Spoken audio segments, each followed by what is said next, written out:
Good evening. I'd like to call to order the February 2019 meeting of the New Bern Historic Preservation Commission. Morgan, would you like to call the roll? David Griffith. Here. Joseph Anderson. Oops, sorry, Joe. I apologize, Joe. Joe is no longer with us as a commissioner, but he is here tonight in the audience. Ruth Cox. Present.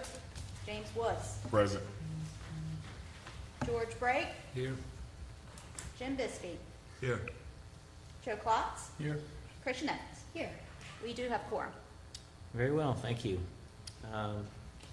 Apparently, looking at our agenda tonight, before we get into our approval of the minutes and regular hearings, we have a special agenda item. Would you like to present that, Morgan? Absolutely. Mayor Pro Tem Jeffrey Odom is here tonight. He is going to be presenting a certificate of appreciation to Mr. Joseph Anderson, who has been with us for 2 years. And I'm just going to turn the mic over to him. Very well. Thank you, Morgan and commissioners. The mayor sends his regrets. He has been with the city manager in Raleigh all day today with our delegation talking about resiliency plans for future storms. So he sends his regards. But I guess it wasn't a secret of what I was doing tonight since it's already been announced and it's on the agenda. But I just want to take a brief moment and thank each of you, all of you commissioners. I can tell you that when we sit up there and we get that notice that we have a vacancy on any of these boards, whether it's HPC or Board of Adjustments or Planning and Zoning, there's a burden that comes on our shoulders to try to find citizens that would step up and fill that role, and we seriously do appreciate what you do. We understand it's a sacrifice of your time, but your talents do not go unnoticed, and it's a very important part of our city. It keeps our city looking historic. It keeps our city in congruence with what's the surroundings are with different parcels of land. So what you do is very important. And tonight I do have a certificate of appreciation for Mr. Joe Anderson. Joe has served on a lot of boards throughout the city, but also with the HPC. He served for 2 years, distinct honor, and we appreciate what you did, Joe. And if you'd come up here, I'd like to present this to you. And thank you for your service. Yes, sir. Thank you. And I'll turn the mic over to you. I know you're a man of few words, but you may have something you want to say. But thank you again. Well, thank you, Jeff, and to all my fellow commissioners. It's been a pleasure working with everyone. I know how challenging the work can be sometimes. You guys are doing a great job. Keep it up. To Morgan, thanks for your support. And for the public, thanks for attending. Appreciate it very much. It's an honor.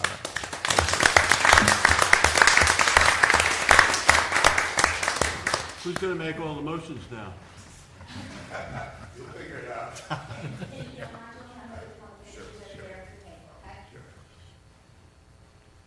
All right. Thank you, Joe.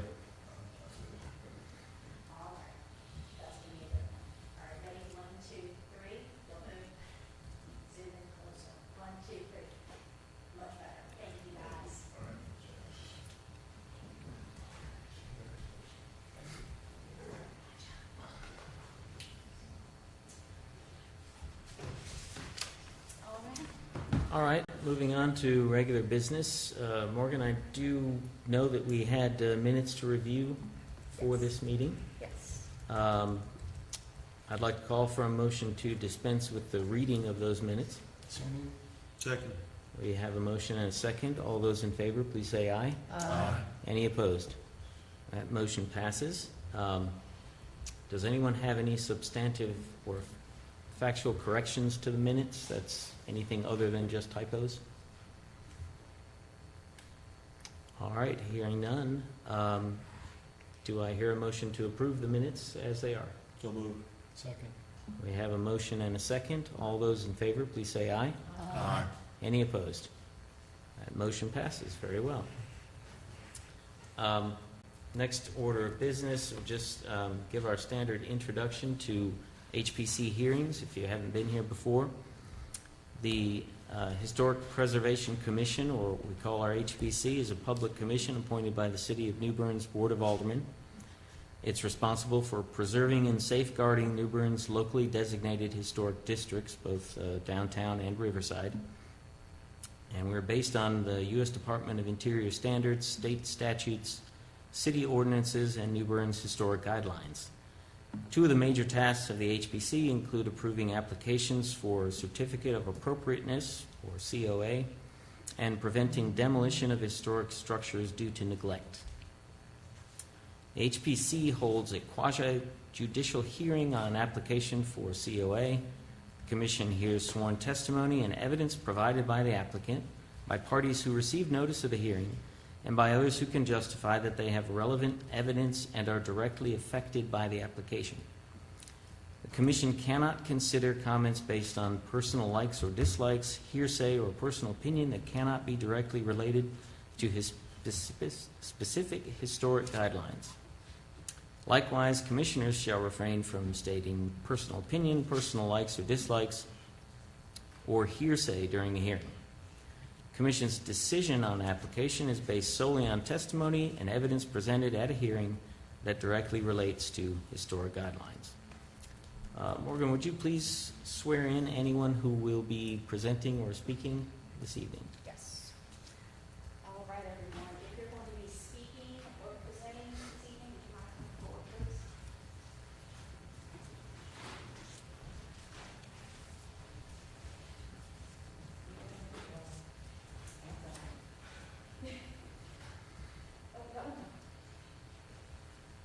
All right, guys, ready? Do you solemnly swear or affirm the testimony you're about to give this evening to be true to the best of your knowledge? If you guys have a seat, and if you're speaking this evening, please make sure that you sign the record. Thank you. All right, thank you.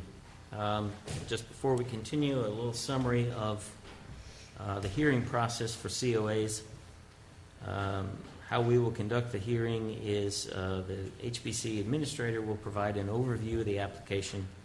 The applicant or representative of the applicant will present the application to the Commission.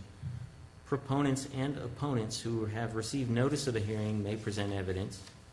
Rebuttal is allowed by the applicant and by proponents and opponents who receive notice. Others who can justify that they have relevant information and will be directly affected may also present evidence. The HPC administrator will then present the staff's findings and recommendations to the Commission. The applicant will have an opportunity to make final comments. Commissioners will then discuss the evidence, may ask for clarification from the applicant or presenters. Eventually, the chairman will call for a motion to approve or deny the application with stated findings of fact. The motion is discussed by the Commission. Chairman will call for a vote on the motion by the Commission. A COA may be approved, approved with conditions, or denied.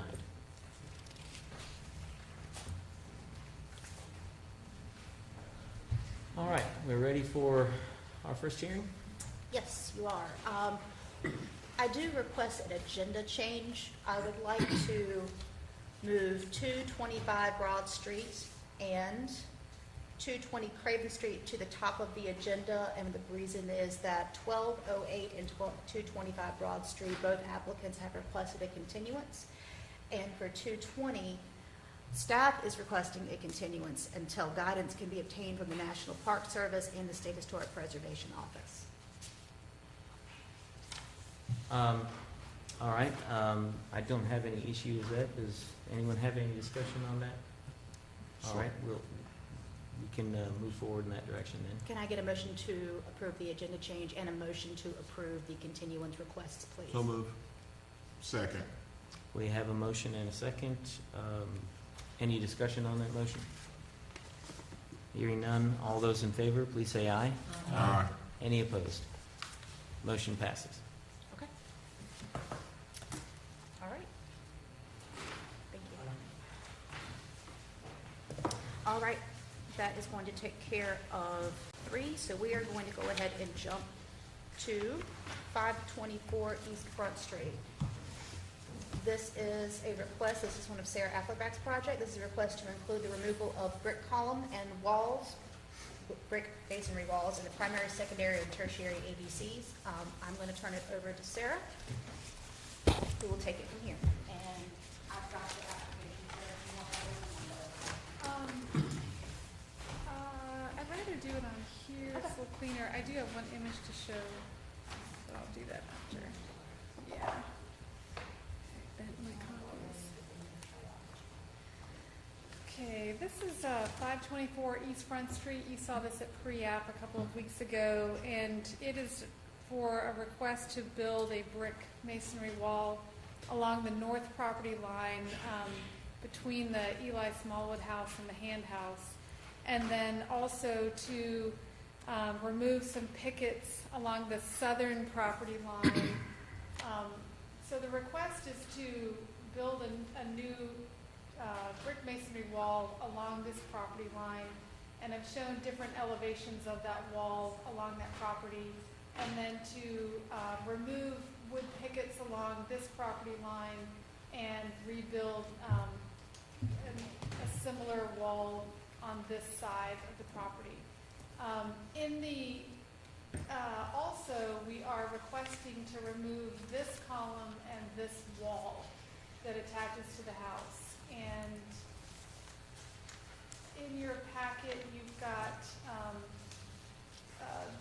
these pickets are the ones along the southern property line that we would like to remove and rebuild along that masonry. And then this is the existing wall. And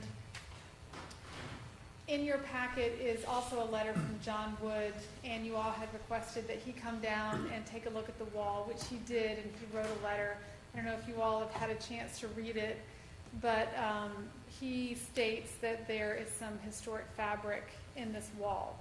And so we got this letter today, and so I wanted to come and just ask a couple of things and see what we might do. The biggest request that the owner has is really to remove this column and wall. And, you know, I don't know if any of you got a chance to go down there and look at this property, but it is a hazard. It's a serious hazard, and I am actually concerned that someone is going to get hurt coming out of that driveway. You cannot see coming onto East Front Street when you are in that driveway coming out. And so we have a couple of options with that.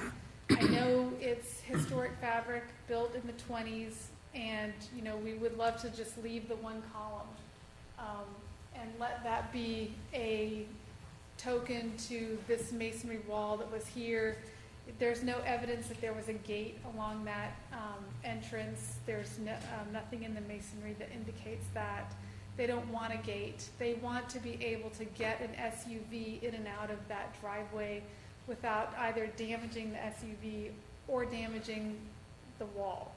And one has already happened. So in the short amount of time. And really, for me, the larger issue is just coming onto a blind corner out of there, not being able to see out the driveway.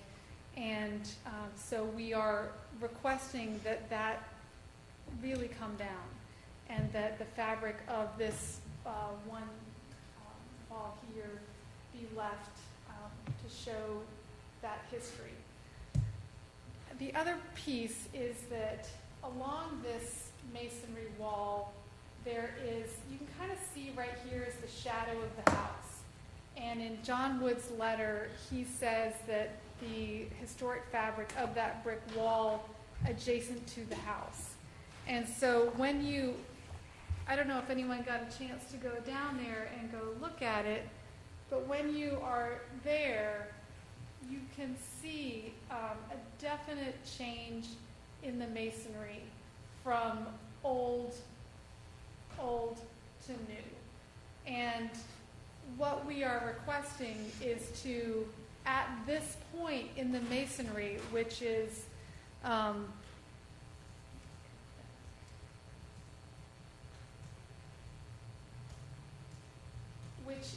in the driveway portion. You see the shadow of the house here hits that masonry wall. In that area right there where we've got parking area and then a garage, that we can take down that piece of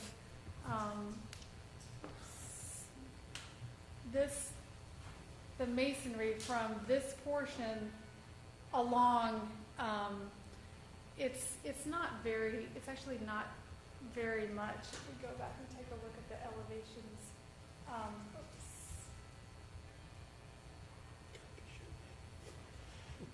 So this is East Front Street, the length of the house, and then we come to this break.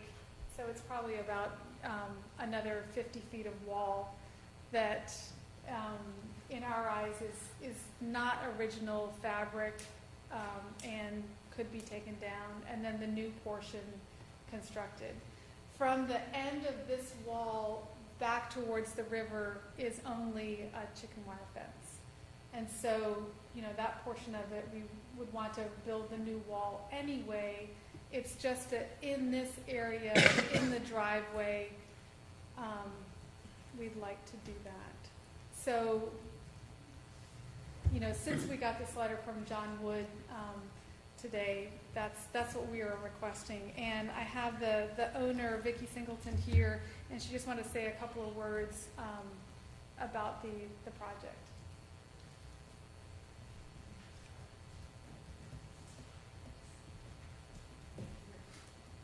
Hi. Yes, we're the new homeowners. We just closed on the house at the end of November.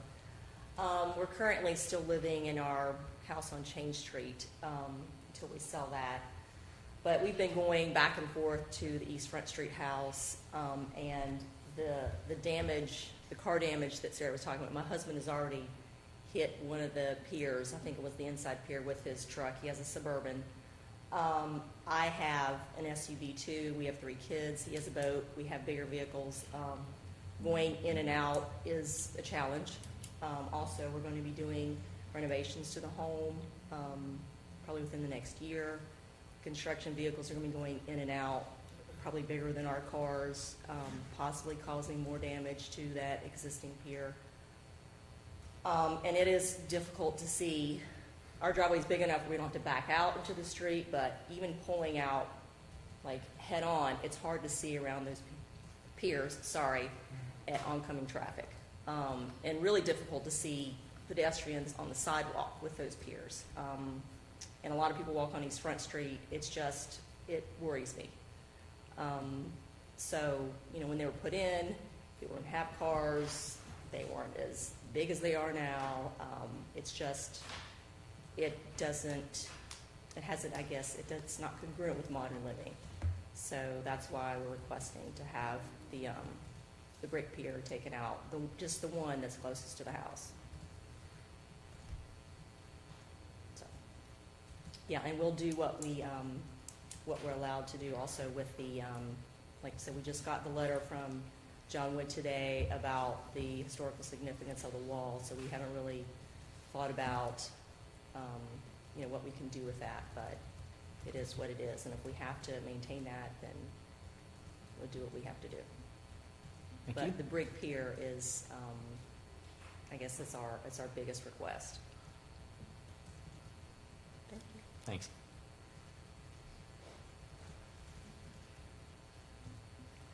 I think that's all we have for right now. Okay. I do want to say one thing about that brick pier.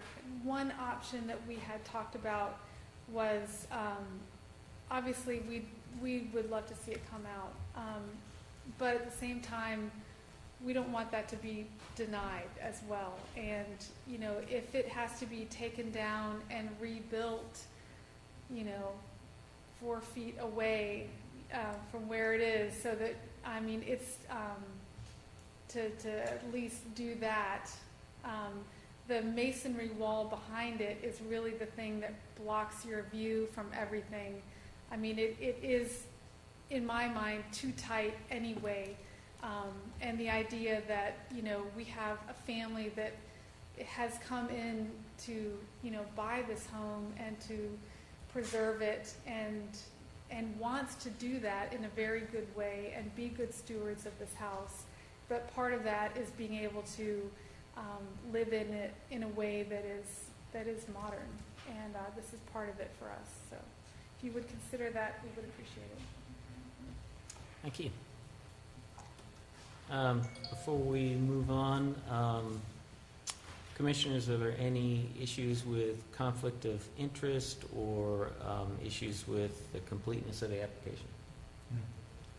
All right, very well. Is there anyone who has received notice that would like to speak either for or against the application? All right, very well.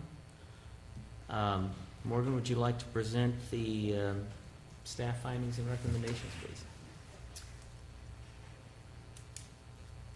Fences and garden walls, guidelines 254.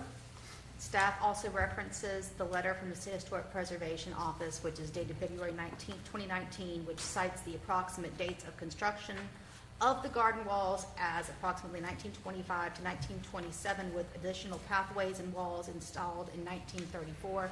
Statements of reason based on the information contained in the application and staff's judgment are: the proposed project is located within the primary, secondary, and tertiary areas of visual concern. Guidance was sought and provided by the State Historic Preservation Office that determined the age of the garden walls and pathways to be contributing to the district. The proposed project is incongruous with the guidelines, and staff recommends the Commission deny the application for demolition at this time, citing the aforementioned guidelines. Thank you.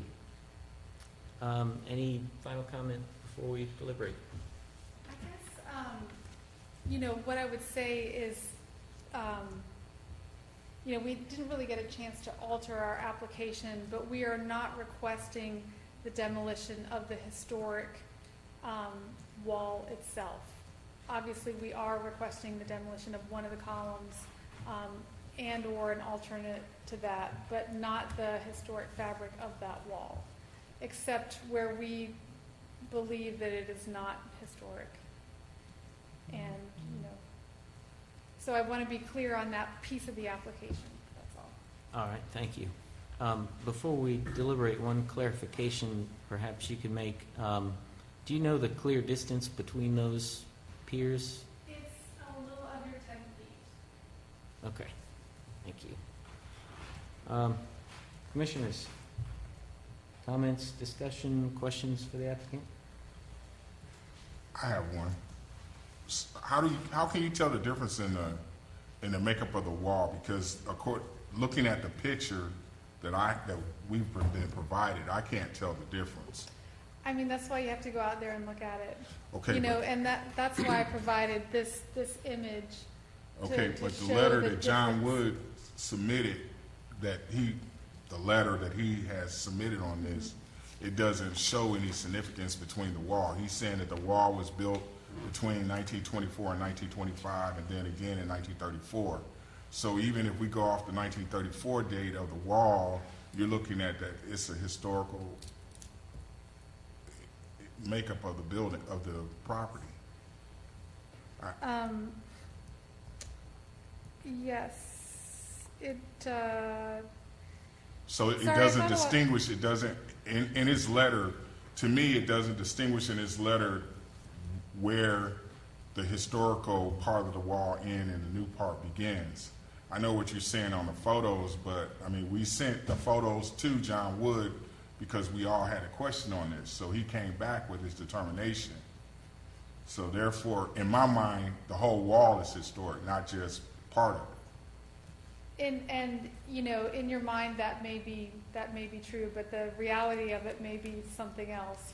I was not there when John Wood looked at that wall, and I think that's something that we would like the opportunity to look at with him to make that determination. I mean, sending these pictures, I don't know. It was not something at the time that we were really aware of the differences. I mean, we saw the differences in it, but No, we had a question about the age of the wall to start with. That's Yeah. why the photos were sent to John Wood for his determination on it. yeah.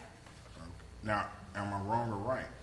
We had it because we didn't know the age of the wall to start with. And Yes, you're correct. there are portions of the wall that are, that appear much older in age than other portions of the wall, and he did not But his state letter that. does not. His letter, if you read the letter, his letter states that the wall, not portions of the wall, that the wall was built between 1924 and 1925, 1925 to 1927 and 1934. That's what John Wood has said in his letter. I think you're right, because unless I misread it, but again, we only saw it this afternoon as well. Right. I believe what I read was it only refers to the wall on the north boundary.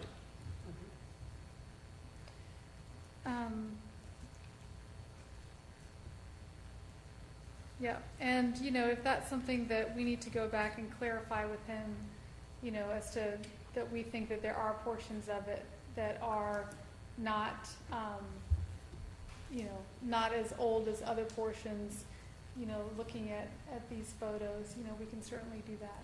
Well, let me ask you this. What is it about this wall that, changing it to your new design, what is it about this wall that's objectionable in favor of your new design? It's really the height and the privacy of it. At this particular juncture in the property is right where, it's right at the end of the house. So that starts right here, and the owners have small children, they have dogs. They're trying to, you know, contain everything in an area that's more private and still letting in, you know, airflow through the property. That's why we wanted to use the open weave brick. Right now, this building on the north property you have already approved to be demolished, and there is a garage at this spot. That the wall ends right behind the garage. So from, you know, this portion back would be a new wall, you know, potentially anyway, as well as along this side. It's just at that juncture is where it's parking. It's just we're just trying to get a little bit more privacy within that area.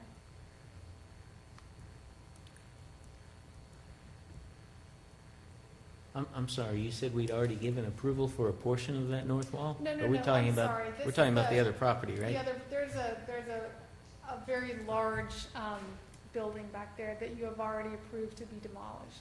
On the adjacent property? On the adjacent property. And Right. so, I mean, which did provide some block, you know, from the neighbor. And so they're just looking for privacy within that backyard area.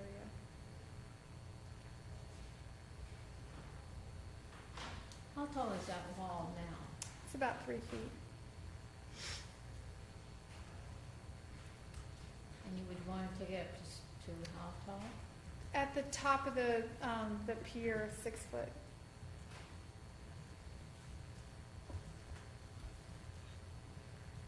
Which is typical for a backyard. Well, and the guidelines permit that height, so that's not an issue. Yep. Well- I was gonna say, if we could just shift a little bit for the moment. There are a couple of factors that are rattling around in my head. One of them being that we have a house that was built, what, 1810? Okay. So obviously, the masonry work, all of the masonry work that we're talking about came significantly after the house. What was there prior to that, I don't know. There may have been other masonry walls, hard to tell. But obviously, it came much later. I mean, we're talking 120 years for that part of the wall. That doesn't obviate the fact that it's 80 years old, and therefore it has established by its presence its own historic importance. So, yeah, maybe I have some difficulty with the wall. With regard to the pier next to the house, I'm still in a place where I would say, given the mitigating factors that have been presented, if the brick that exists in that short piece of wall and that pier could be repurposed rather than just disposed of, then I would feel comfortable with demolishing that small piece, because there's a safety factor. And given that as an extra factor, that's how I'm looking at that part. With regard to the rest of the wall, I mean, I'd like to hear some discussion about why the wall couldn't be extended upward. Does it have something to do with the foundation being inadequate? Those kinds of things. Yeah, we thought about that, but it's not going to be we don't believe it would be adequate to take much more weight on top of it and last any length of time. I mean, to go up another 2 or 3 feet with masonry on top of that, I think is asking for trouble. So you're saying that the foundation of this wall is not secure, is not, I can't capable of imagine it's handling very that? significant. I don't know for a fact, but the time when it was built and the fact that the one just on the, just adjacent to this property fell over in the storm, and it's already not in great condition. I wouldn't want to put new masonry on top of it. Well, and I'm not sure, I mean, my own opinion that modifying the wall is something we ought to consider appropriate anyways. I mean, if we're looking at it like it's, gained its own historic significance, which is what the letter stated, it's significant as part of the colonial revival era that was going on at the time. And, if it was built in 1925 to 27, we're talking about 90 years. So if we deem it that significance, it's probably not appropriate to add to it either, because that's a modification to it. I don't know if there's a way in which you might be able to satisfy this with a fence that's on the inside of it of some character that would provide you the privacy you want without, taking away the historic resource and without touching it, actually. You all would be more amenable to that than to any modification of it, or? Well, I think in my mind, that's a way to make sure that we're not losing and we're not defacing or modifying the historic element. I mean, it is exactly as it is in a scenario like that. Yeah. As in my own opinion on the pier at the street, it's around 10 feet clear. That's not much more than a parking space, but it's more than a parking space. But parking spaces you can see over. That's the only thing. It's the wall and Depends the on what height you and- drive and what's sitting in the parking spaces next to you. But I think teenage drivers. yeah, I'm less inclined for us to start making decisions based on safety rather than the vision, the reason we're here. I mean, if something was obviously and clearly, inarguably a safety problem, then I think we'd have to deal with it. I'm not sure this goes to that level. I think it's something that they obviously have to be very careful around. The presence of both piers, I believe, are character-defining elements. I might be more amenable to a solution like Joe is putting forth about perhaps rebuilding it, but that would have to be really carefully done. And again, on the other hand, that's a modification to the historic fabric. It's not the same pier it was. so if you moved it over a couple of feet, it would still be, Yeah, and keeping in mind you can't actually move it, you have to rebuild yeah, it. okay. And some of the fabric is going to be lost in that process. There's no way around that. Right. I mean, in our mind, I think that, if that's really the hard line that you all are thinking, in that, as properties change over time, as, pieces of properties come off, porches are added, taken off, we'd almost like to go back to John Wood and get some more clarification on this part of the wall and that pier. And, if you all are okay with us continuing so that we can get that to him to just continue that conversation, we'd rather not be denied because we can't come back. So, I mean, if you think that's the best course of action and you're okay with that, I think we'd like to get some clarification from him as to that piece of the wall and if it really is what we think it is, just since we got the letter today. And if you don't mind us getting an opinion about that column too, about, you know, moving fabric. I mean, the hand house Right. next door, we're looking at a whole side porch that was removed and, you know, pieces like that. So, I mean, we know these properties change over time. This property's had additions to it, alterations, and, you know. If we were to make a motion denying both changes, what you're concerned about is that you can't come back with a different proposal? Not for a And- year. Is that true? I don't know why that would be You true. can't bring back the same application for 365 days. The same But application it has to with a be, different, it has to be significantly different. We've run into this with you all before, where we've not been able to bring projects back. Well, For and I a see your year. concern, because you'd still like to accomplish the same thing Right. potentially next month. Right. And if we continue it, you'll have a chance to do some more Right. homework. Right. And just considering we got the letter today, and we're all seeing it Right. for the first time today. Okay, I mean, that seems to make a lot of sense. And we'll come back at pre-app. Our rules of procedure for continuance requires two things: that we state the date we will continue the hearing. That would make sense to be our next meeting on March 20th. And that we have clearly stated reasons, and we have an owner request for a continuance in order to do more research. Okay, let me understand. Now, you guys gonna ask John Wood about the pillar Yeah, and the south portion of the wall? yeah, this portion that we are looking at, The yeah. north boundary. Well, the in the north letter, boundary. it states that the north boundary, I understand. I think Okay. that he's looking at a portion of it, and we want to get clarification on it because it looks different. okay, so it's the north boundary The north boundary, yes, and the and the pillar. pillar. And we're talking about the pillar as if I'm coming out of the garage, the pillar on the left, Yeah, Yeah. okay, closest to the house. yeah. All right.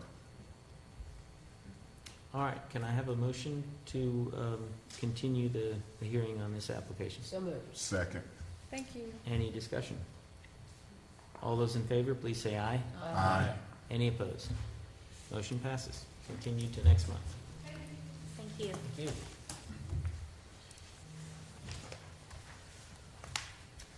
And Maureen, did we bypass the Craven St? we did, I apologize to the Taylors. I did jump over them, but we're going to come right back to them now. Okay. This is a request to install double-hung vinyl windows with muntins in the secondary and tertiary ABCs on a non-contributing structure. And who's going to be representing the application tonight, Robin or Lloyd? You are? Okay, Robin, I got to swear you in real quick because you. And Craig, while you're here, I got to swear you in too. Right hands up. Do you solemnly swear or affirm the testimony you're about to give this evening will be true to the best of your knowledge? Yes. I do. No, okay. Can you swear me? Yes, ma'am. I've got your application. I'll pop it up there. Okay, that'd be great. Okay, yeah, that'd be, I mean, that's what we need, for sure. Go ahead.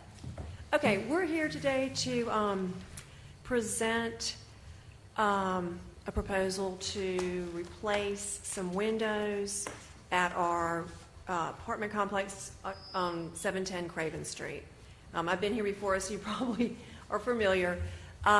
We had some damage during the flood, and the windows are about 47 years old anyway, so they're toward the end of their life.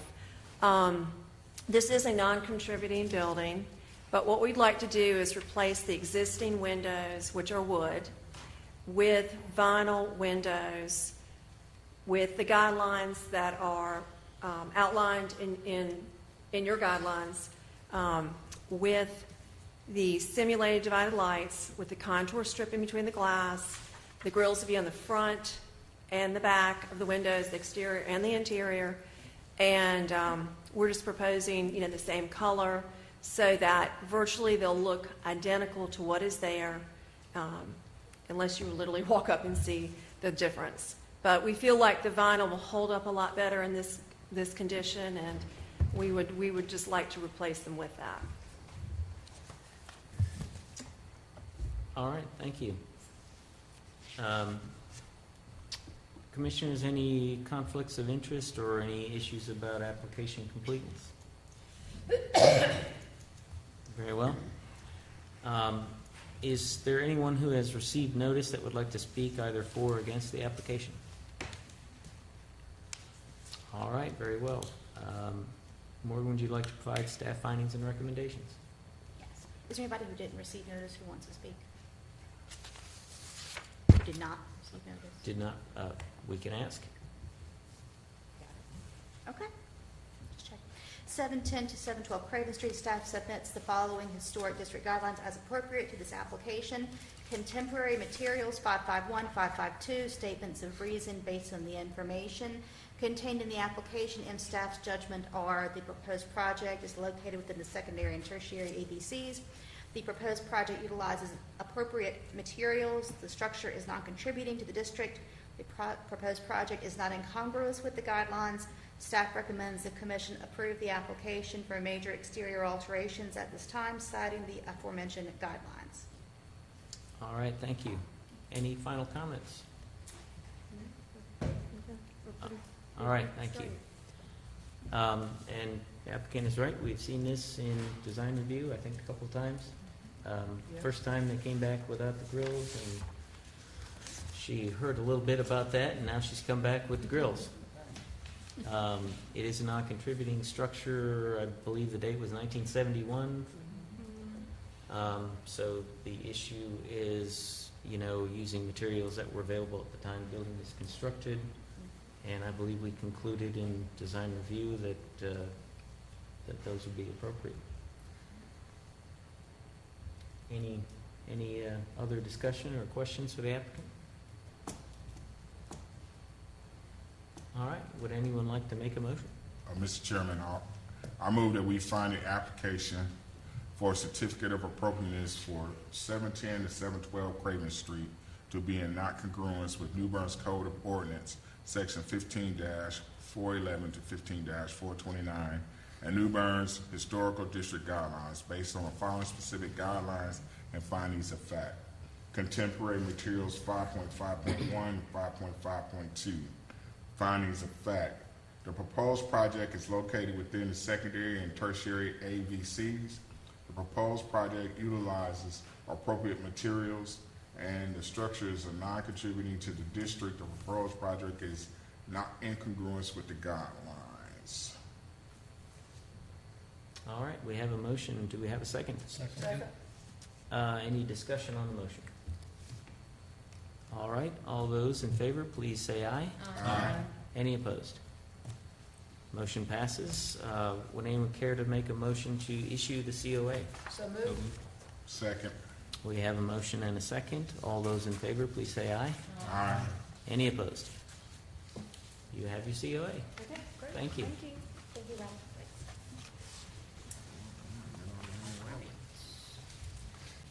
Next up, we have 718 Pollock Street. This is a request to include the installation of a standing seam metal roof in the tertiary ABC. Mr. Staton is here this evening, and he has his poster board that he brought that you've seen all at design review. And I'm just going to turn it over to him really quickly, and I will pass that around, or I can hold it, whichever way you prefer.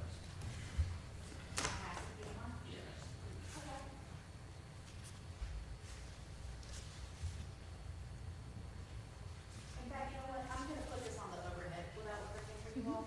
Sure. Let's see if I can make it fit.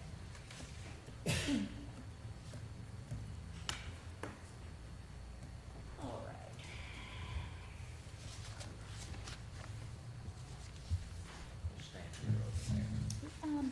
Over there, I suppose, but so they can hear you, and I'm going to try to finagle this.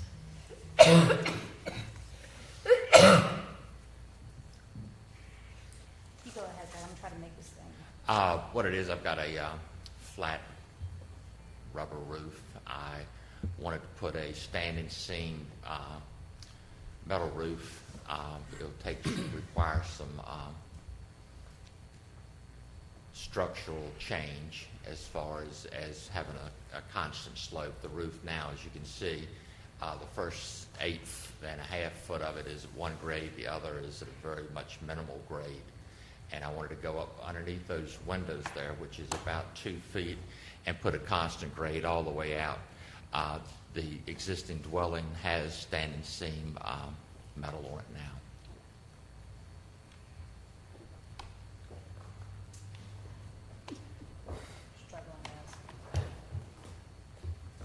I'm just gonna pass it around. It won't be long. Sorry guys, I'm doing my best.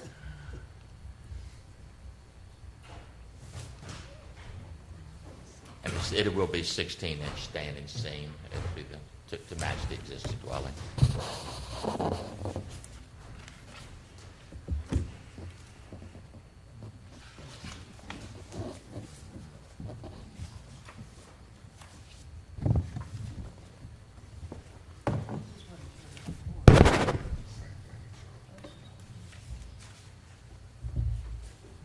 And they were flat panels? Yes. Not corrugated? Right. No ridge cap? No ridge cap, no.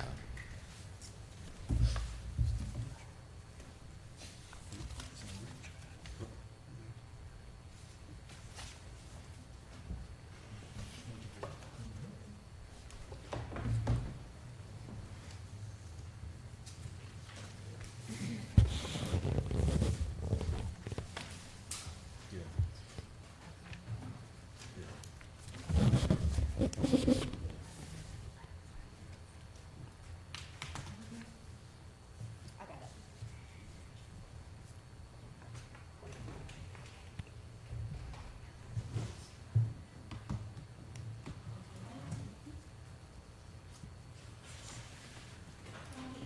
Yeah. All right, sir, do you have anything more to add? I don't believe so, unless you got any questions. Okay, well, we'll probably get there. Commissioners, any conflicts of interest or concerns over application completeness? All right, very well.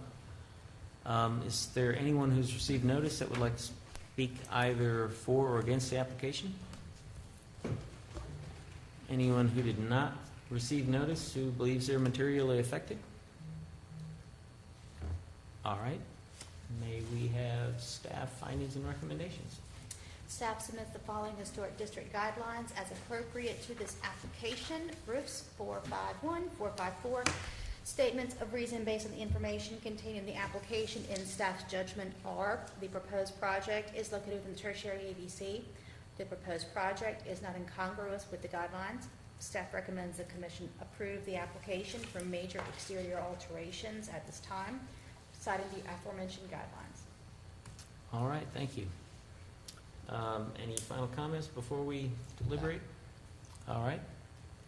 Commissioners, discussion, any questions for the applicant? We all understand what's being proposed. All right. If there's no discussion, would anyone care to make a motion? I do. I'd like to move that we find this application for a certificate of appropriateness for the address of 718 Pollock Street in New Bern, being not congruous to the guidelines with the new New Bern's Code of Ordinance, Section 15-411 to 15-49. 429, and the historical district guidelines based on the following specific guidelines and finding of fact of roofs 4.5.1, 4.5.4, and that the fact of findings of proposed project is located within the tertiary ABC, and the proposed project is not incongruous with the guidelines. Second. We have a motion and a second. Is there any discussion on the motion? All right, all those in favor, please say aye. Aye. Any opposed? Motion passes. Would anyone care to make a motion to issue the COA? So moved. Second. We have a motion and a second. All those in favor, please say aye. Aye. Any opposed? Motion passes. You have your COA. Thank you. Thank you. Thanks, Craig. Thank you.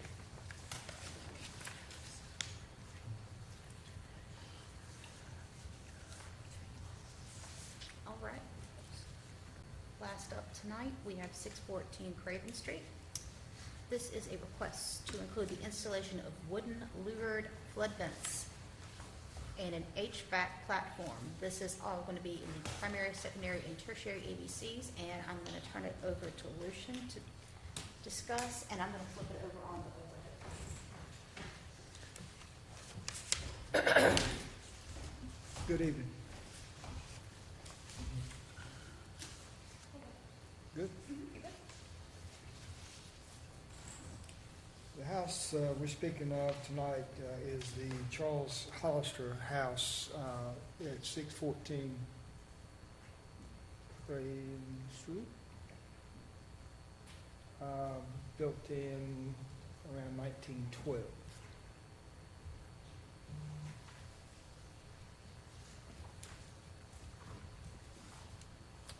This home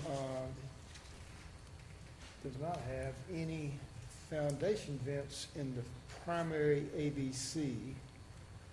We are proposing to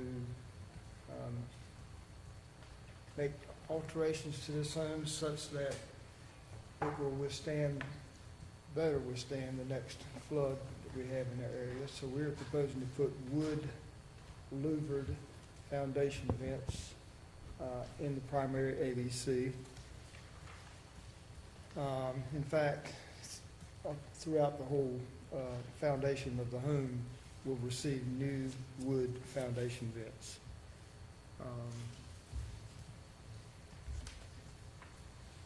We are proposing as well to infill the basement of this home with sand, creating a crawl space such that floodwaters will flow in and out freely. This will give you an idea of, this is the basement that we're speaking of, filling. This is a crawl space. This is a crawl space of the front porch. And this is a crawl space, and this is the crawl space of the back porch. So we'll be making flood openings in the basement so that waters can flow freely underneath the home. So the application we have before you tonight is to get permission to fill this basement up and make a crawl space out of it, and then install foundation vents all around the home. This would be on the right side, the south elevation on the right side. This would be considered secondary ABC at the front porch on the right-hand side. This would be driving down the driveway to the garage in the back. So we'll have all new wood louvered foundation vents on the right elevation.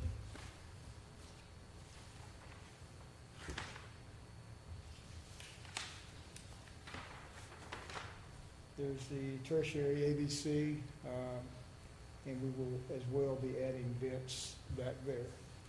As well, there is a solid crawl space door here that we will take out and replace it with a louvered crawl space door.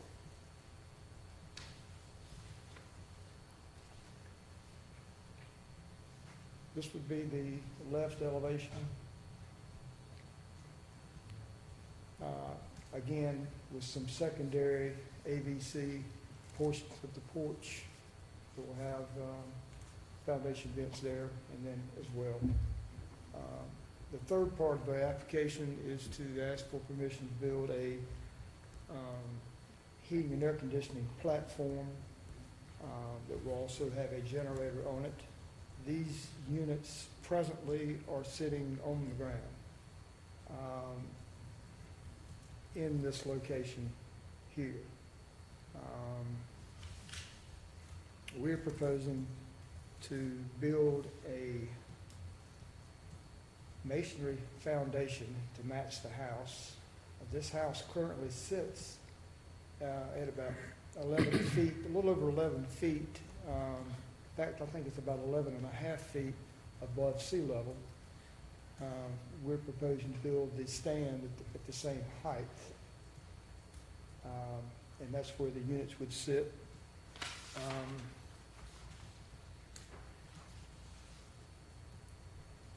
Here would be the location that we're proposing as far as the survey or the property boundaries are concerned. I hope you can see that. This is Craven Street. There's the driveway into the property to the garage in the back. Over on the left or the north side, this is where the units sit presently. There are 4 of them. And we're going to build a stand where indicated. We do not think there's much view of this to be had at all. So it's in the a rear secondary location.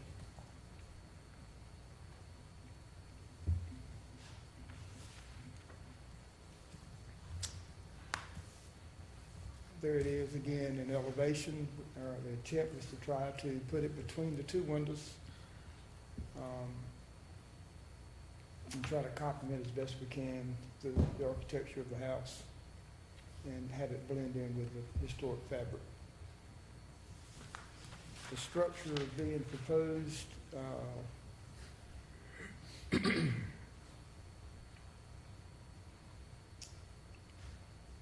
is 9 by 14 feet. It's got 4 heating and air conditioning units and a condensing unit.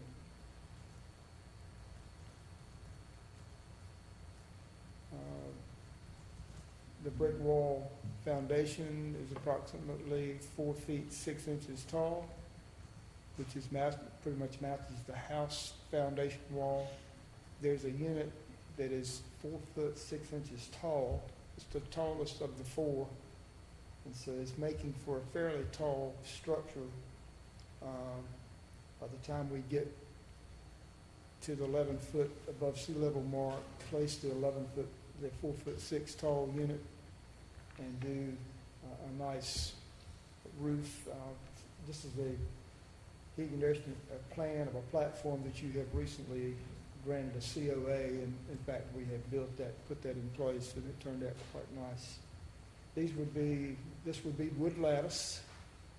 This would be removable panels to access servicing and cleaning, maintenance. But as you see, we're getting up to about almost 15 feet tall.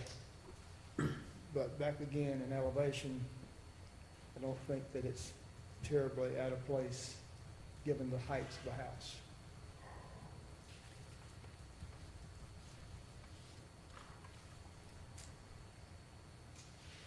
So that would pretty much wrap up my presentation to fill the basement, add foundation vents that are wood, and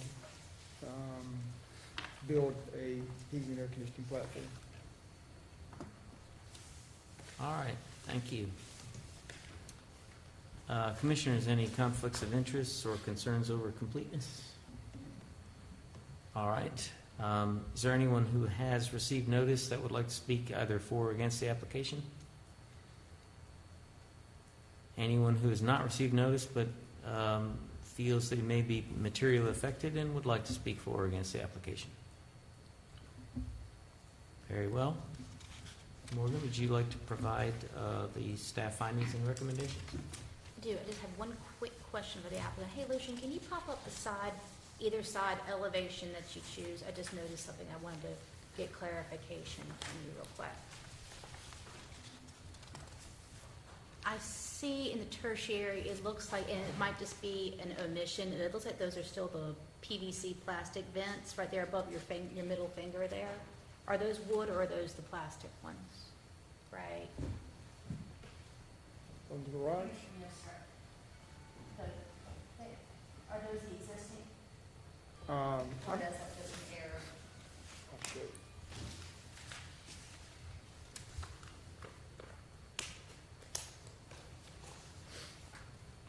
I'll just notice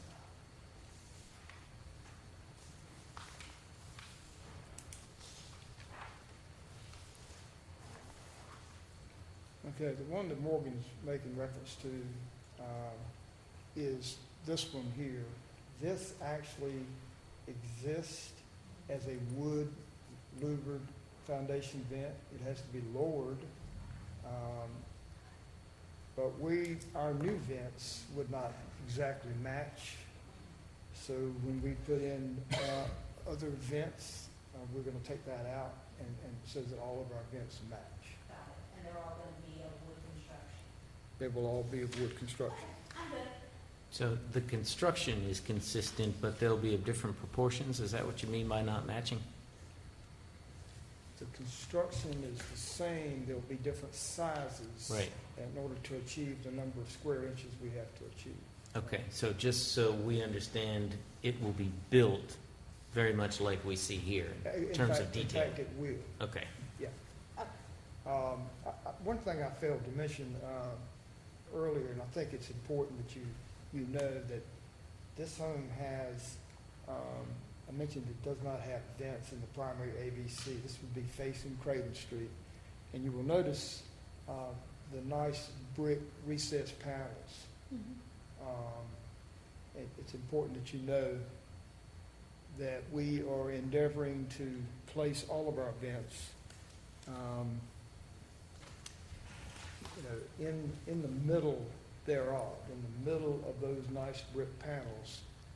We will be placing a new foundation vent. It's kind of hard to see that on our drawing, but these are recessed panels. So you see what our objective is? Mhm. So we think that's appropriate to do that. All right, are we ready for findings and recommendations then? Yes, we are. Sorry to go off on that tangent. Staff's 614 Craven Street, staff findings, utilities 231, 232, foundations 411, 413, statements of reason based on the information contained in the application and staff judgment are: the proposed project is located within primary, secondary, and tertiary EVCs. The proposed materials are appropriate. The proposed project is not incongruous with the guidelines. Staff recommends the commission approve the application for major exterior alterations at this time, citing the aforementioned guidelines with the condition that landscaping be installed around the perimeter of the HVAC unit platform foundation to minimize visual impact. All right, thank you. Lucian, anything further before we deliberate? No, I was just going to tell Morgan that I have the elevation, the location of the unit, the orientation of the unit, and some of the physical characteristics of the unit slightly changed. And I just, for the record, I had made some amendments to the presentation materials, and I put them on my thumb drive, and I can give you that, so that what you're approving is what you just saw, instead of what I presented at design review. Just some slight changes, mostly about the placement of the heat and air conditioning platform. And that's within the enclosure, but the enclosure is essentially the same as we saw at design review. Same size, same characteristics. Okay, and we're not hiding any ductwork in this one like on the other proposal, because these are just condensing units One's with an air lines. conditioning unit, the other's a condensing unit. Yep. Okay, thank you. Commissioners, any discussion, any further questions? I just have one question, and it's just probably off the wall, but what is the roof going to be made of that's going to be housing this generator and the AVAC systems? That's a good question. These are just wood slats.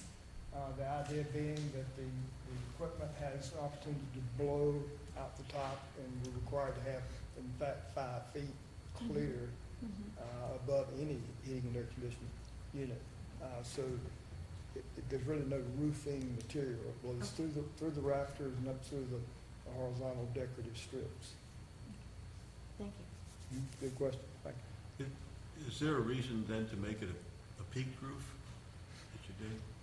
I think it's just a design element instead of just a big box, just to give them a little character. There is a nearby trellis entering into the pool area that has these horizontal decorative slats. It's in an oval shape instead of up like that.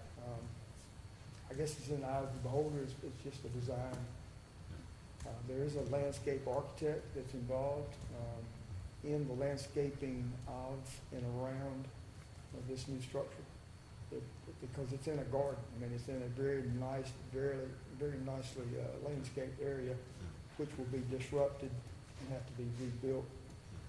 So it'll be part of the mitigation effort to help hide the structure.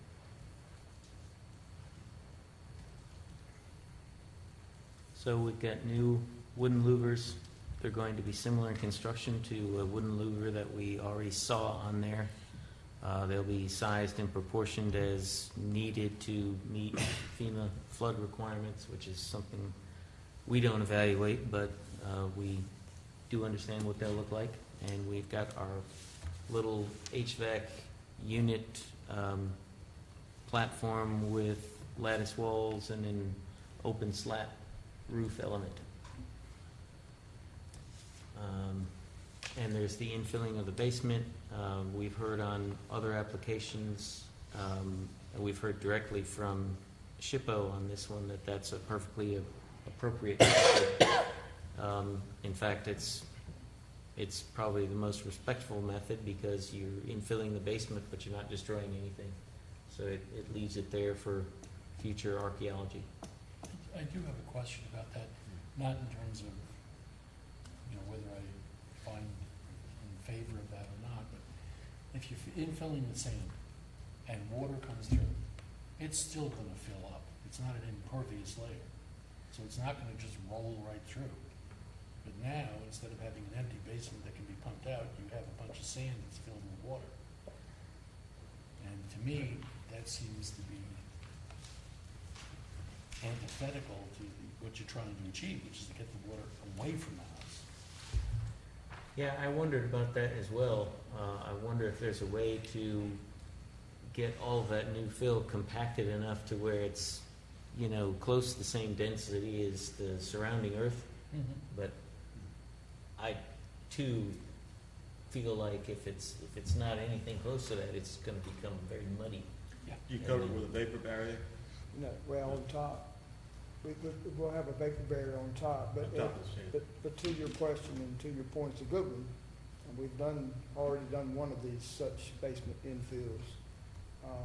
This particular home has two sump pumps, one located here, and then a smaller one located here. They're active and working. So these are holes in the concrete. This is still columns, support columns that are in place. Now, this drawing does not show it, but it will eventually show fairly large squares, at least like 2 foot by 2 foot square, where we will cut the concrete in strategic locations. I would say probably 6 to 8 holes that are like 2 foot by 2 foot square, concrete removed, looking at dirt. So water flows in, filters down through the sandy field, and it gets down to, well, be earth to earth, be dirt to dirt. So it has a place to go. So yeah, most of the water is going to flow freely in and out, but what filters down, will have a place to go instead of just going down to concrete and sitting. Does that make sense to you? I'm glad you explained that, because I was wondering the same thing.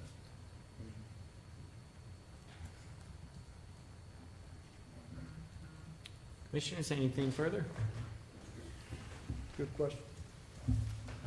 If not, would anyone care to make a motion? I would love to. I move that we find the application for a certificate of appropriateness for 614 Craven Street to be not incongruous with New Bern's Code of Ordinance, sections 15-411 to 15-429, and New Bern's Historic District guidelines, based on the following specific guidelines and findings of fact.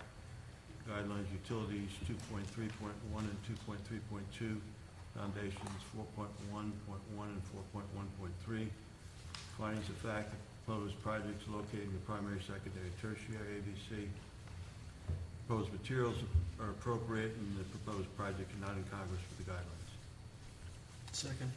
All right, we have a motion and a second. Any further discussion on the motion? On readiness, just on the motion that the landscaping installed around the perimeter of the foundation of the HVAC unit. Do you agree to You amend? want to amend the motion? Yeah, just add, if you would add that to your motion. Yes. Okay. Who seconded that? Klaus? Yes. Okay, just making sure. Keeping you in line. Okay, so we have a condition that's been accepted by both the motion maker and the second maker. Any further discussion? All right, all those in favor, please say aye. Aye. Any opposed? Very well. Would anyone like to make a motion to issue the COA? So moved. Second. I have a motion and a second. All those in favor, please say aye. Aye. Any opposed? COA is issued. Thank you. I'm sorry, sir? We continued it. You hadn't quite walked in yet, but because we didn't get feedback from the National Park Service in time, we're going to continue it until next month. I didn't know whether you could hear it and have it subject to or conditioned upon. Well, since we're making some changes, we're going to be taking away that garage door and infilling with CMUs. I really should do re-notification just because there is a substantial change from just removing that assumingly non-contributing structure to now we're infilling a door. It would be better for me to renotice, Okay, so let's You okay err with on the that? side of caution then. to err on the side of caution, I would prefer. Are you okay with that, Lucian? Yeah, I suppose so. I mean, John was pretty sure it was non-contributing, and I think this group, design review was fairly confident it was non-contributing, so seems like we're kicking the can down the road. I was under the impression the applicant wanted to continue this one. We're talking about 220, yeah, At first- 220 Craven? At first, we were going to, until we heard back from State Historic Preservation Office. Well, SIPO has been on site, he's seen it inside, outside. His initial reaction was, it shouldn't be a problem, but let's just double check with National Park Service. It doesn't show up on the Sanborn map. Right. I called Mr. Wood yesterday and I asked him if he had anything for me, and he said not at this time. We had the phone call into the National Park Service, but they hadn't heard anything yet. So I don't have anything official back from John, although I do agree with Lucian that it probably is not contributing. I don't have anything official to debate the age. Well, I feel pretty sure that we could probably satisfy ourselves of that based on the Sanborn maps Okay. that we looked at design review, Okay, and just evaluating the character of what we see. okay. So if the applicant doesn't want to continue, perhaps We need to have a motion to have the public hearing this evening and not continue it. okay. Anyone like to make that motion? So moved. Second. All right, all those in favor, please say aye. Aye. Any opposed? Okay, we will move forward with the hearing for 220 Craven Street. All right, 220. Do you have the Sanborn maps available? Did you scan them and? I think so.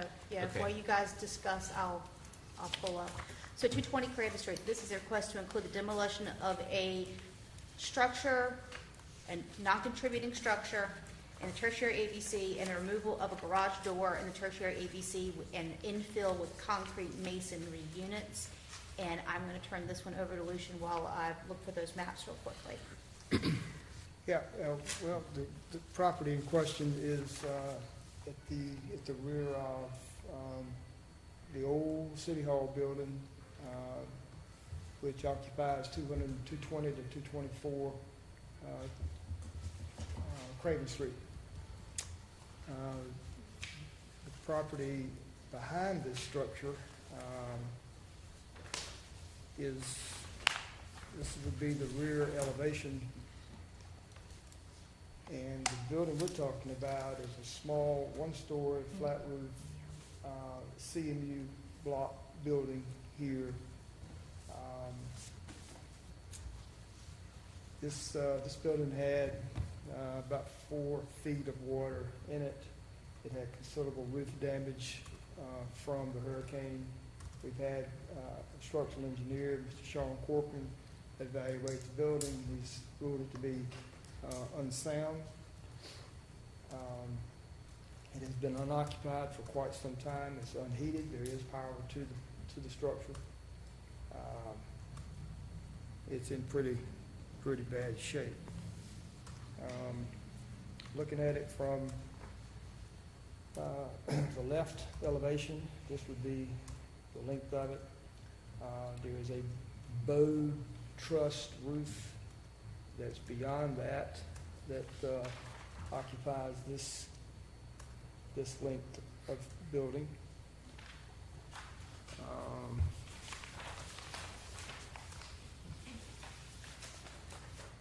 In plan, I kind of orient you to, this is Craven Street. This is what you were looking at a minute ago, is the old City Hall. The front of the building is here. The true historic building is this building and this portion of the structure, and then even on the Sanborn maps, when you see those in a little bit, you'll see where these structures show up as well. The Bow Trust building that we looked at a while ago, and here do not show up on the Sanborn map.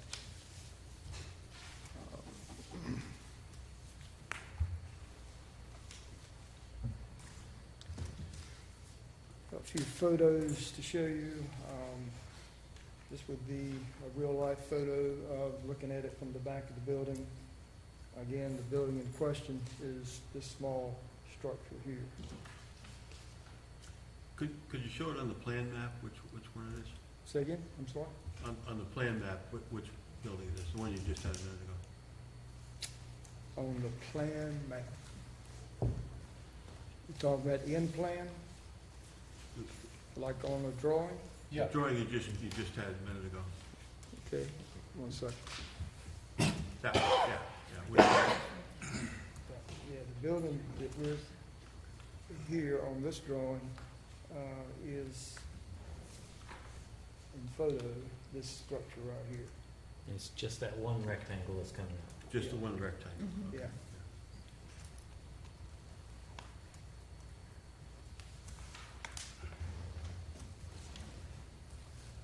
Guess that's the same picture.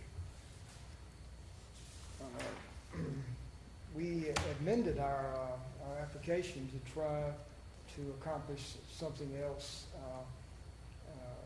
anticipating that this building will be gone.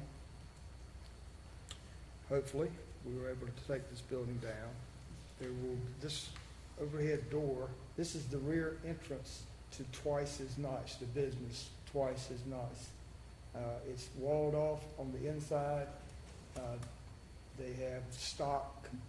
They don't use this for deliveries in or out. And they'd very much like to see the door come out. And then we, in our application revision, have asked that we block this in with CMU block and then repaint the wall.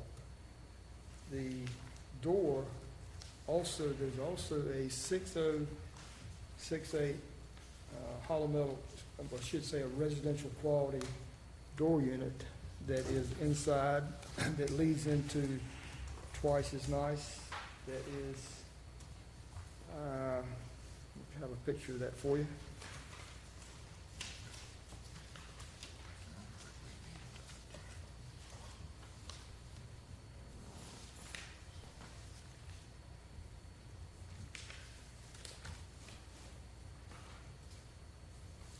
That's all it did.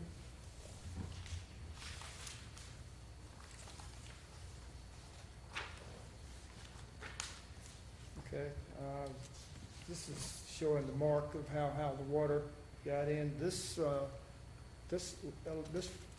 platform right here is the floor of Twice as Nice. This is flush with. This is how much water went into Twice as Nice, just for the record. The door that I was speaking of that leads into Twice, there's the debris mark. That's how much water came into their store. This is a residential quality door. If we take this building down, then that's what's going to be left in place inside. This will not withstand the weather, nor is a very secure door in terms of its being located on the outside of the building. So we would replace that in kind with a hollow metal door and frame, something more secure, more weather tight. So it's a three-part process to remove the building. We had said in design review that we would just simply grade out the site for generalized parking. It's a graveled situation there presently, and we would just continue, the site would continue just to be a graveled situation, and would be utilized for parking for and I'm sure they would utilize this new entry that we're talking about putting in. The Twice as Nice tenant would utilize that door and be able to park in that area.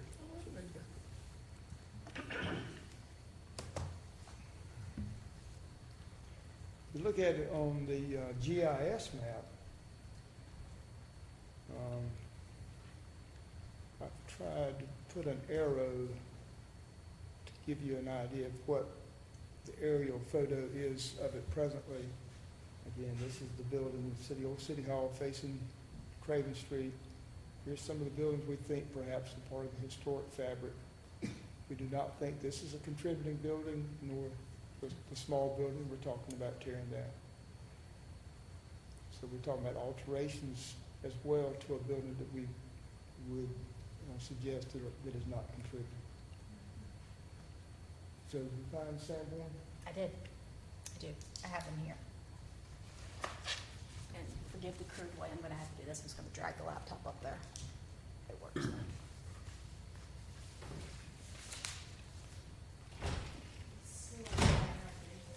Sure. All right. Oops. So this is from 1931. It's a date. 220 Craven Street. And I've got the map right here. Dave was able to find for us, so I'm going to zoom in. You can see it right there. No, you do not see this addition that he is talking about. So, and that was the latest and greatest Sanborn map. So I agree that it's not contributing. Yeah, and the point is that neither the larger rectangle with the bowstring truss curved roof nor the flat roof rectangle that's being proposed to be demolished, Right. neither of those occur as late as 1931 at least. Right. So, yep. So if I may, I'm going to get back to the email that we received from SIPO, from John Wood. Mhm. David, you would understand this, is that there are available tax credits to the owner for the renovation of the old City Hall property. No application has been filed, no plans have been submitted, there's nothing. So what John was saying, he was going to ask Tim Simmons to talk to the National Park Service to find out, would it jeopardize the owner's chances of being able to get tax credits were he to proceed with taking down a non-contributing building without it having been first submitted as a part of a bigger project? Mm-hmm. Can you just go in and do that without causing yourself any repercussions after you submit? And then they find out you, so he was trying to get permission as to the tax credits. He wasn't asking for their opinion as to whether it was contributing or not. Just want to be clear on that. Okay. That's But what he was telling me he was going to although the question is predicated on removing a non-contributing structure. That's correct. So I must have misunderstood. I thought that the applicant wanted to wait until we got direction from the National Park Service, so I must have misunderstood. Okay, well, and clearly you're okay with going ahead and at least trying to get the COA approved. Whether or not you go ahead with demolition is up to your own schedule. That's exactly correct, yeah. Okay. You know, Gotcha. we would want to get the local approval, but the bigger picture has to be, we have to know whether or not we're jeopardizing possible tax credits by proceeding, even though we have, you give us permission to do it locally. We're not gonna take that chance. We're gonna hear back from the Park Service before it comes down. Okay, But once I get the COA, I can go to city inspections, get clearance for all the things you gotta do. There's a whole process, with the city that has to be followed before you can get a permit to demolish a building. This is the first step in the process, so. okay. All right, to move it along, is there anything else you'd like to add?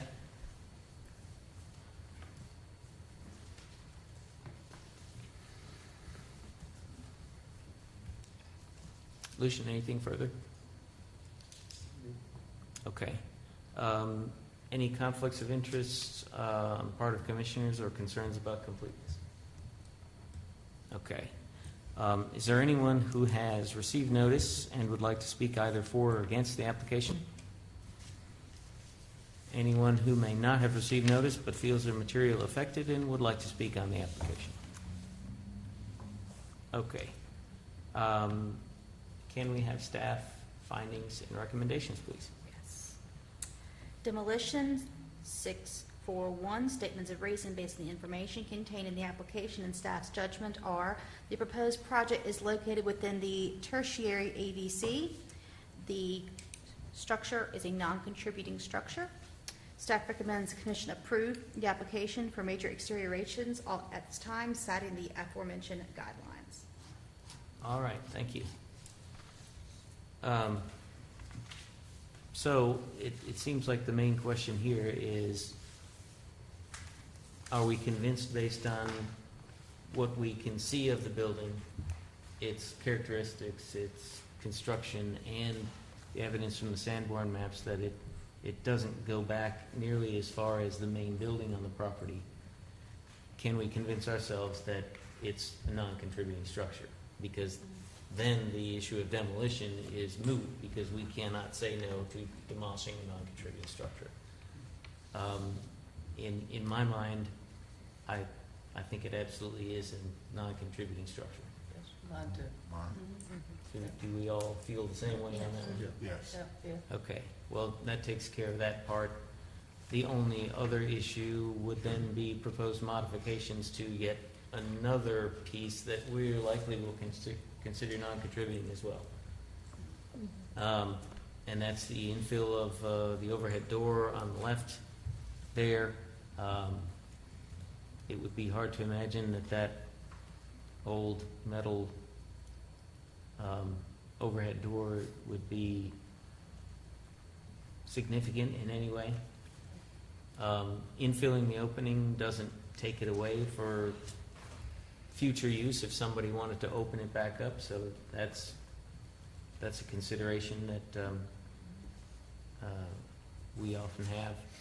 And then the portion that's on the inside of what will be demolished, that's a new pair of doors and, I presume, Lucian, a few steps down to grade? Yeah, probably didn't point out the fact that the steps would have to come out. In point of fact, the floor of the building we're talking about taking down is below grade. Mm-hmm. Okay? You walk, you step up to go through the door, see the little concrete platform, but then as soon as you walk through the door, you walk right back down. So this stays moist, it's smelly and moldy, and that's why it's not been used through the years. So you'll actually be raising the grade when you grade it for a parking We'll lot? definitely have to raise the grade because it's sitting in a hole. So, yeah, these steps would have to be a part of the demolition for sure. Now, we do not think that the door, the new personnel door, it's at the same elevation, David, as the garage door. If you're inside, twice as nice, you're looking at the same concrete in front of this door as you are in front of our new door. So we're not anticipating a step. Okay. Yeah, I think you're going to end up having a grade issue just like that. All right, well, that's the other part to consider, is just a modification to yet another non-contributing piece. Have you shown us a picture of what the new doors are gonna look like once you take down this building? No, I didn't bring one for you. It would just be flush. It would be nondescript. There would not be panel light. They wouldn't have a six raised panel or any kind of raised panel. They could, but I see it as a utilitarian. I see the security, weather tightness issue back there. I don't see it as something really aesthetic. In the tertiary, we would treat that as just a flush hollow metal core door. Is it gonna be wood or what? Oh, metal. Hollow, Metal, it's gonna be metal. Hollow metal frame, Okay, a metal frame and a metal door okay, with, real secure hardware. okay. And really, the consideration there is, would that be material that's appropriate to the time period of that addition? Yes. And without knowing any specific dates, I would guess it probably is. That's, Well, if you look at the garage Yeah. door on the other Right. side of it. yeah, and that's a residential garage door that you might have in your own home, that's in the back of the structure, and that's essentially the same quality of door that's on the inside view that we're talking about taking out. All right, any further comments or questions? Would anyone care to make a motion? Mr. Commissioner, I move that we find the application for a certificate of appropriateness for 220 Craven Street, not in congruence with New Bern Code of Ordinance Sections 15-411 to 15-429, and New Bern's Historical District Guidelines based on the following specific guidelines and findings of fact. Demolition 6.4.1. Statement of facts that the proposed project is located within the tertiary AVC. And that is it. And it's non-contributing. Yeah, it's non-contributing. It's our problem. The only question, are there guidelines that we ought to reference in relationship to the doors? That part of it, or is that irrelevant? If the motion maker so chooses, this might be, since we don't have a real good description of those in the application yet, that might be a good place to, add a condition and then have it described. Okay, but we don't have a second yet, so we have a motion. Do we have a second? Second. Okay, now, that further discussion. Anyone like to add a condition? That the details of the doors, of the new doors be specified. To staff, Yeah, to staff. to staff. Okay, and you're okay with that? Yes. All right. The second is okay Yep. with that? All right. Any further discussion? Yeah. Is the address 220 or 224? It's all really one I think it's building, multiple. And it goes from 220 to 224 to 226. I think 226 is the Valentine Art. the Right. frame- framing. It's all really one unit. Okay. Yeah, on the tax card, it's listed as 220, but it's still 224 if you were to divide it up. Did I understand it, the garage door piece that you can see there, that's getting infilled? Correct. Yeah. with the same material as the building. Yeah, that's right, it'd be just filled in with block, and, block. and this whole wall would then have to be repainted. Point of order, Mr. Chairman, we have a motion and it's been seconded. So- Yeah, that's true. We're entertaining any discussion on the motion. So if there were a clarification, that's okay, but we'll get back to that. Just with another stipulation, I guess, you accept that the infill be block and painted consistent with the rest of the building. Yeah. And that's in the application, That's is in it the not? It's in the Yeah, application. that's So in the that application. doesn't That's need to in be a there. condition. Okay, cool. Mhm. All right, anything further? No. All those in favor, please say aye. Aye. Any opposed? All right, motion passes. Would someone care to make a motion to issue the COA? So moved. We have that motion and a second. All those in favor, please say aye. Aye. Any opposed? Very well, you have your COA. Thanks, Lucian. Thank you for your patience. All right. Where am I? Okay, we have some demo by neglect updates. I'll pull up some pictures, I will explain more than I can. So we received a complaint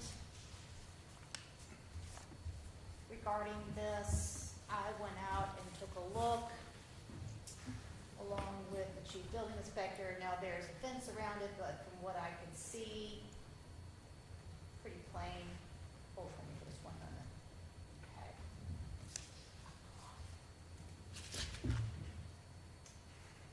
Well, hold on, guys, we're having some technical difficulties.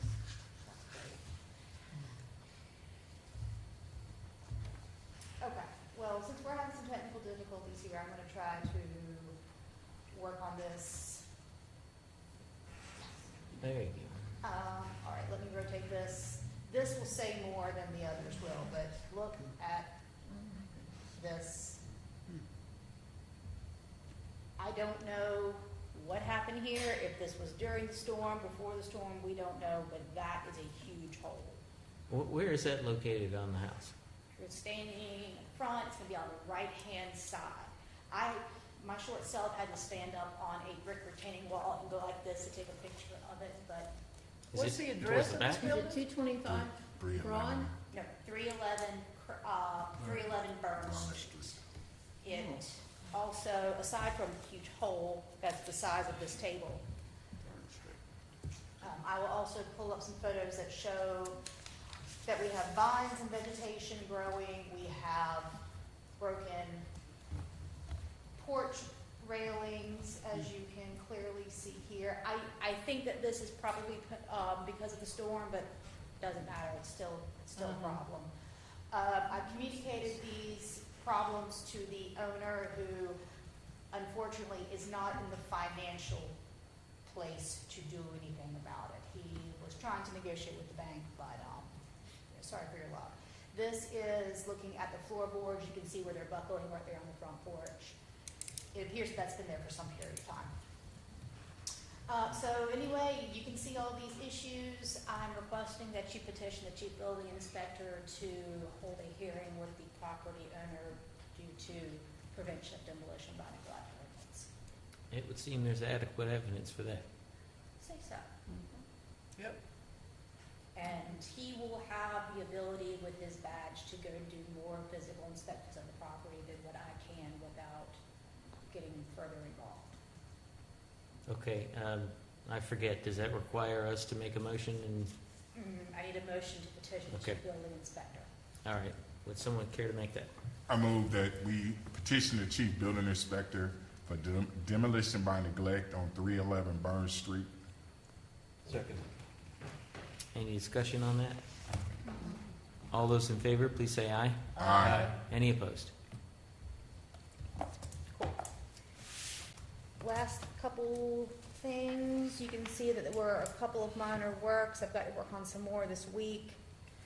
The tree removal was in the rear yard. It was leaning over the house. It was in the secondary.